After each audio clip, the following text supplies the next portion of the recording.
لا الہ الا اللہ پڑھ لا الہ الا اللہ۔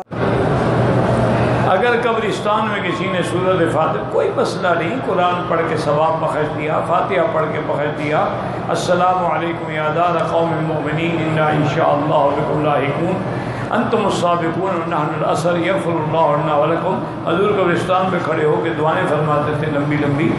مقصد یہ ہے، یہ جو کاروبار بنایا گیا ہے نا کہ بڑا آدمی مر گیا تو اب جناب قبر پہ خیمے لگ جائیں گے اور 10 قاری قرآن پڑھ رہے ہیں، غریب مر جائے تو پوچھتا ہی کوئی نہیں، یہ نہ جائے۔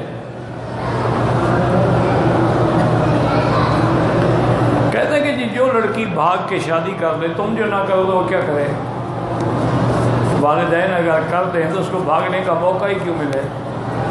لڑکی تب ہی بھاگتی ہے نا کہ جب اس کے راستے بند ہو جاتے ہیں۔ بہرحال یہاں کے فقہ کے مطابق اگر والد کی اجازت نہ ہو تو اس کا نکاح درست نہیں ہوگا، لا نکاح الا بولی۔ امام ابو حنیفہ فرماتے ہیں عاقلہ ہے، بالغہ ہے، نکاح تو ہو جائے گا لیکن گناہ گار ہے کہ اس نے شریعت کے حکم کی خلاف ورزی کی۔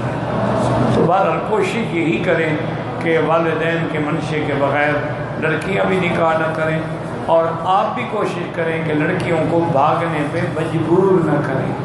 جب لڑکی بالغ ہو جائے تو اس کی سہیلیوں سے، دوستوں سے، بہنوں سے پوچھیں، جس کو چاہتی ہے شادی کر دو، بس تماشے نہ بناؤ، ورنہ پھر یہی ہوتا ہے جو دیکھ رہے ہو۔